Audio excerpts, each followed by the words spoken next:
Howdy folks, and welcome back to Making a Fakemon Region, the show where I've created a fictional land, what's based around all the cultures of the world coming together to make one giant country essentially, and I'm filling it with all fictional monsters, what are meant to battle each other and also be friends. Right?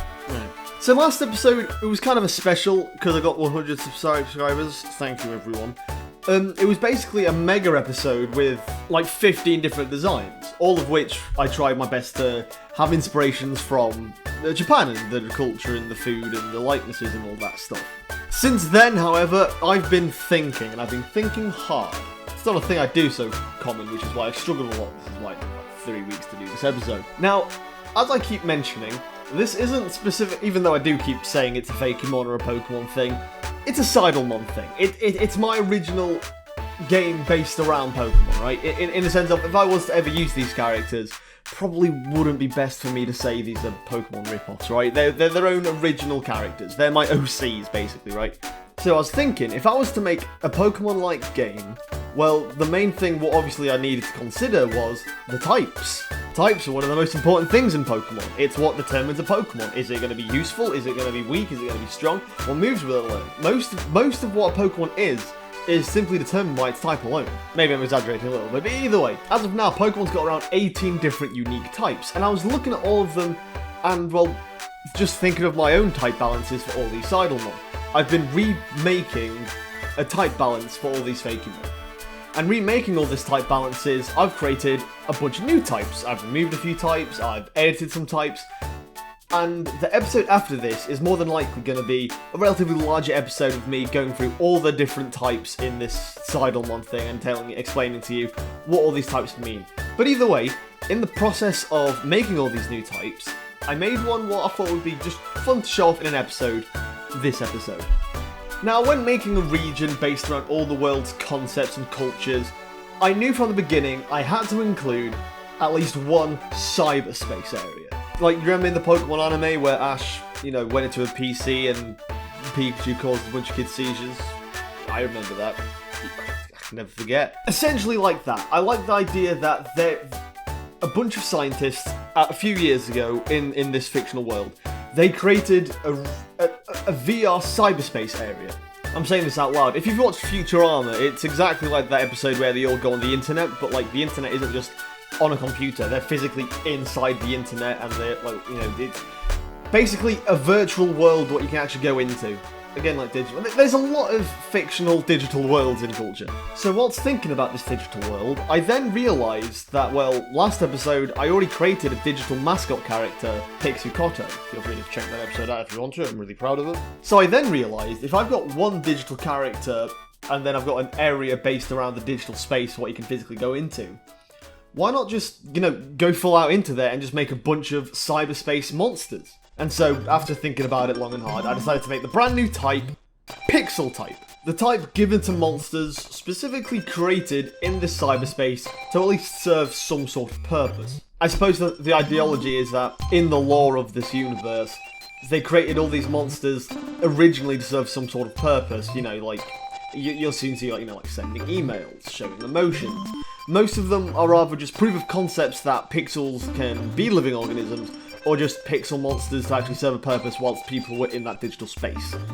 But over time, they managed to, upgrade the digital space to the point where they don't need these monsters anymore, so they kind of just live around the cities, the cyber cities, not specifically doing any purposes anymore, because, they don't need to do it anymore, but yet, they've already made enough of these sort of pixel monsters to not wipe them out, because I guess they can all breed. They're digital monsters, but I think the point of it in lore is that they are still living organisms. They still have functioning thinkings, emotions, ways to procreate, things like that. They're still monsters, they were just created in a digital world. I'll probably actually delve into what makes a pixel type more next episode, where I explain all the types, but for now, all you gotta know is that they were originally created more as tools than living organisms, what eventually just started living on their own when people stopped needing them, per se. And similar to this Pixukoto monster, I wanted to give them all a somewhat challenge drawing them, in the sense of all the monsters in this digital space can only have 4 colours, including black and white. I thought that'd be a cute little challenge. It made me get creative with the shadings and colours, because I could only have 2 colours. I thought that'd be fun. Right, okay. So let's jump into the first monster we've got. One based on emoticons. I'm not sure why, but when thinking of digital monsters, the idea of a little speech bubble with little legs just screamed adorable to me. You know, most Pokemon games do have the little inanimate objects with legs, you know? Well, maybe not just legs, but little inanimate objects what are now alive, you know? I thought a speech bubble would be cute and perfect for the digital world. I then also like the idea of this monster being able to change its type. It's very similar to Kecleon, how whatever move hits Kecleon will change into that type of move. However, the way this monster works is that he's got essentially 5 different forms. His regular pixel one, and then 4 other types represented by different emoticons. So, you know, there's the, if you use a water type move, it goes into the crying emoji. If you use a fire or fighting type move, it'll go into the angry emoji. If you use a psychic type move, he'll go into the confused little emoji. And if he uses a different type, what's also brand new, he'll do the hyper emoji, I suppose you would say. What type is that 4th one? You'll have to watch next episode and find out. Smash that subscribe button so you don't miss it! but anyway, in universe, this little guy was created somewhat as a novelty monster. He was a proof of concept to create a living digital organism that can understand and show its own emotions. Hence the whole emoticon.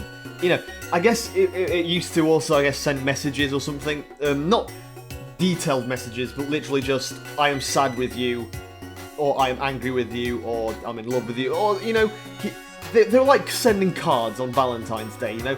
They'll send one of these little emoticon boys with a little face on it to just, as a novelty, as a, you know, a gift, if you will, right? Kind of like how in Pokemon people give love discs away for Valentine's Day if they love them, except this one has legs. Then it'll also have a, you know, when it's the crying emoji, every water type move it then uses also like boosts its defense. Fire will raise its attack, Psychic will raise its special speed and defense, and the Hyper one will raise its speed.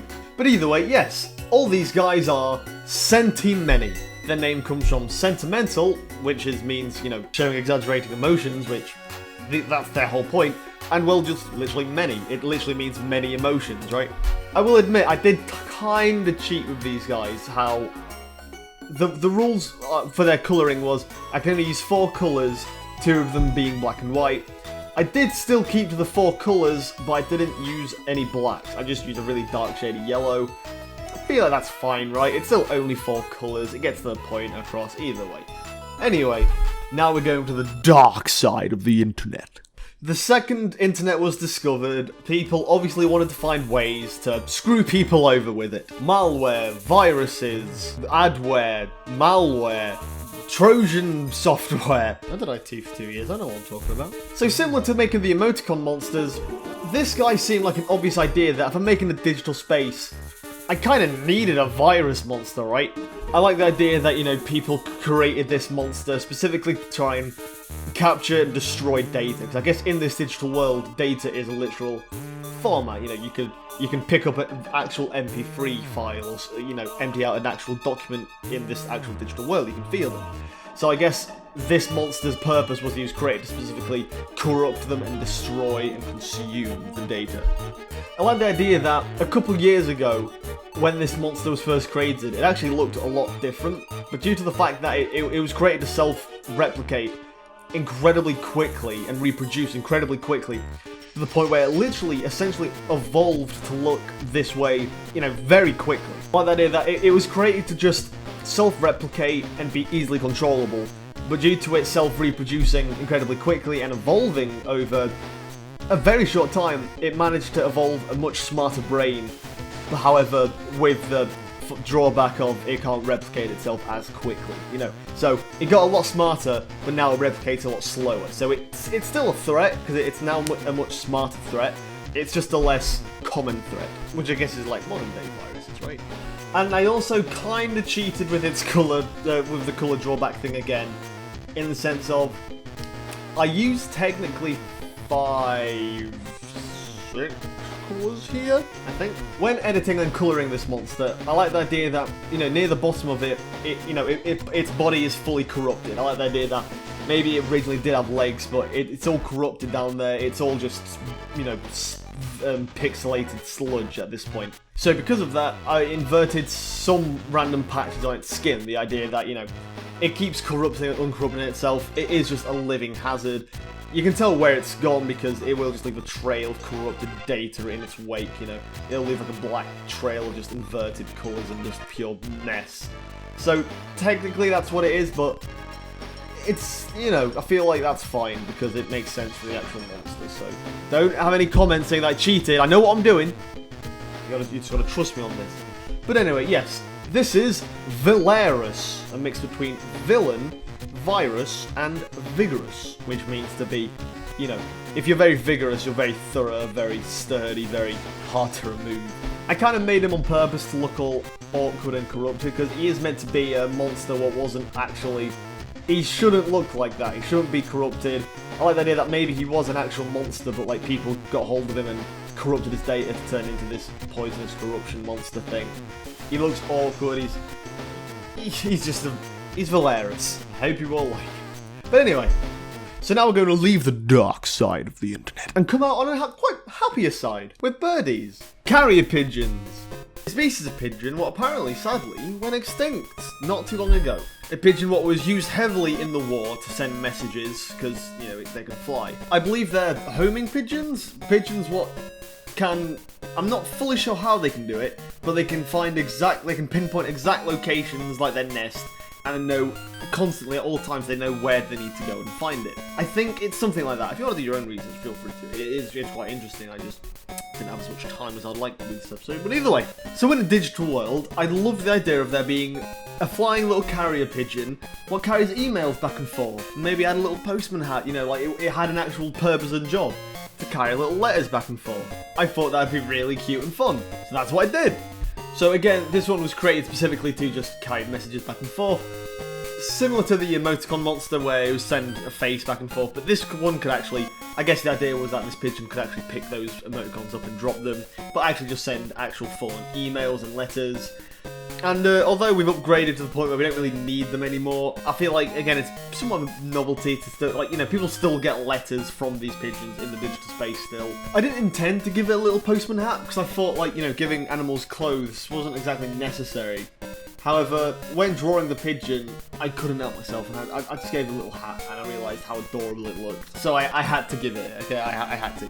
I don't know why I decided to go purple. Near the end, I changed the bright Barney the dinosaur purple into a more lavender purplish, but still, pigeons aren't purple. But I wanted to experiment with some colours and really bring out some, I guess, just digital world monsters where, you know, real world pigeons would never be this colour, but in the digital world, anything's possible. You know, bring that kind of mentality to it. I also wanted to experiment with the monster, despite still only having 4 colours, including black and white, having 2 very different colours, meaning, you know, for the Emoticon and the virus monster, both of them only did have 2 colours, but, you know, it was still just a one-coloured monster, you know. The virus monster, you know, it had 2 colours, but it was only purple and dark purple, and the Emoticon only had yellow and dark yellow, or whatever colour its emotion is.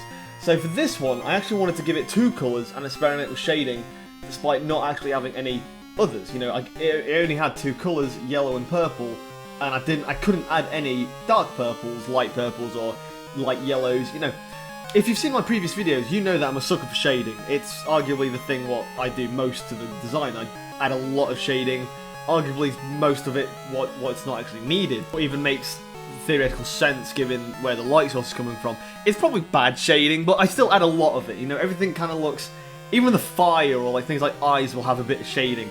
But for this design, I couldn't, and it was fun to, you know, experiment with that and see how I can find ways around it. So yes, this is Pigeon, a mix between Pixel and Pigeon. No, Pixel and Pigeon. Ain't he cute? I really like it. I'm really proud of him. Let's evolve it. Now, the first idea I had for this guy's evolution is that it evolves into a pelican, and it uses its giant mouth to store all the letters, and not just letters, but even like data files. You know, instead of just carrying emails, it can now send, you know, music files, data files. I thought that was cute and really fitting. But then I also thought of another bird what's known for carrying things, the stork. The stork usually carries, you know, little bundles of babies, usually in biblical stories at least. But, you know, I thought that'd be cute that instead of, you know, it being a living human meat child in there, it's, you know, data, you know. Again, it's evolved from just carrying pure, like, simple letters and emails to actually carrying bundles of data and, again, music files, actual files. Data, you know, in simple words. I was stuck on which idea to go for, and then I went for the stalk idea because I thought, well, the Pelipper, the actual pelican Pokemon, does have some instances where it does actually store letters in its mouth anyway.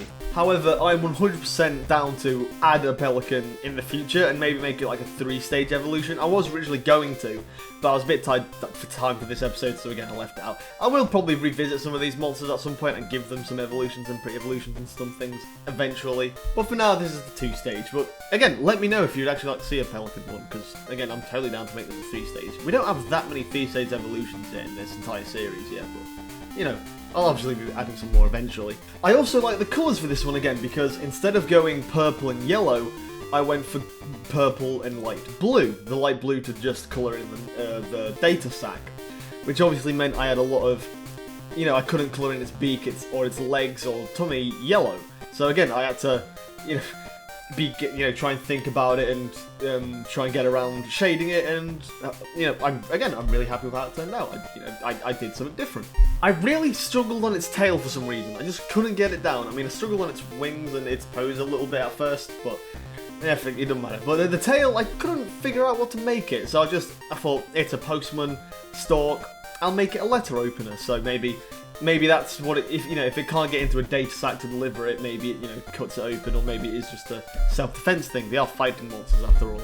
But either way, this is Distortion. I did struggle on his name a little bit, so hopefully it's not too bad. A mix between distribution, stalk, and distort. Distort coming from the act of twisting or altering something out of its true, natural, or original state. And the fact that it's a pixel stalk carrying data, it kind of does alter reality in its own right. And we've got one more small design before the episode is over. We've got another Shushie! For those who didn't see the last episode, I introduced this concept of the Shushie monsters. What essentially collectible little monsters, what the whole point of them is that, you know, they all spawn from gacha machines at random, and the point is that there's loads of them, but there's loads to collect, and there's one of each of different types. There's you know, I don't watch the previous episode to find out what they are. Go to the Shushie bit of the last episode. You'll all get caught up then. But either way, so obviously I'm going to make a pixel type one. Again, going for the whole only use 2 colours, which I did struggle with a bit. I was also thinking of what I could add to it, because obviously the fire Shushie's got fire, the grass Sushie's got you know, flower on it. I was thinking, what could really be pixely other than just squares? But squares didn't really work. I tried a couple experiments. I then just thought, well, if it's a pixel little fairy thing, maybe just make it a pixel, like a game character or something. Kind of like, you know, Pixu Koto. How they were just created to be, you know, like somewhat of a video game character. Maybe I can make the Shushie a similar thing. So I just gave it a cute little crown, as if it, maybe not a princess per se, but just a cute little pixie game character, you know. I thought that'd be cute. And then I gave it the light blue colour, because that's the kind of coloration I gave to the pixel type as a whole. And then gave it a purple highlight to help the crown and maybe give it a bit of a more feminine colour. Or either, again, struggle with the shading of the eyes, because the whole, a large point of each Shushie is that they've got a lot of shading on their eyes and mouths, and it was a bit awkward to make it for this guy. But either way, I managed. We've got a cute little pixel Shushie. I hope you all like it. There she is, sitting with the other 3 Sushies. Shushie? I keep saying sushi and Shushie. There you go. You have to let me know what you all think of them. But anyway, folks, that's all the designs I got for this episode. That's the brand new type, Pixel type. Obviously, I'm going to be adding more in the future, but this is just the introduction to the type and just a few ideas I've got. As I said, next episode, I'm going to be going into every single type I've got so far for this for this region, and I'm going to explain what makes it its type, why is it its type, things like that. Hopefully you all like it. I guess I'll also mention, I will be explaining what is Pixel strong against and what is it weak to. Again, I would have explained it in this episode, but if I'm doing it all next episode anyway, I'll just pop it in there as well. So if I see any comments asking what is Pixel strong against or weak against in this video, I'll know you didn't watch till the end. I'll know. I don't know why I'm in a silly mood today. But either way, folks, you'll have to let me know what you'll think of these. What's your favourite pixel type? What's your least favourite pixel type? All that jazz. What designs do you like? You got any ideas for improving, or any just ideas for any new pixel monsters? I think I've written down about 32 different ideas for Pixelmon, for pixel types alone. So you'll have to let me know. Chances are we've probably got some same ideas. There's a lot of creative freedom you can do with pixels with the concept of digitals and all that jazz, right? Am I speaking sense? Hopefully. Anyway, thank you all so much for watching. You're going to have to wait a little bit for the next episode because it is going to be a pretty in-depth one. Again, I've been thinking lots about it. It's going to be I might actually have to write a script for it. Believe it, I mean, it's probably obvious, but I don't actually write scripts for any of these episodes. I probably should. But either way, thank you all so much for watching. Enjoy the rest of your day, or if you're off to bed, have the sweetest of dreams. And I will see you all in a bit. Toodaloo. Bye! Gosh, that was a loud one, even by my standards. Bleeding now.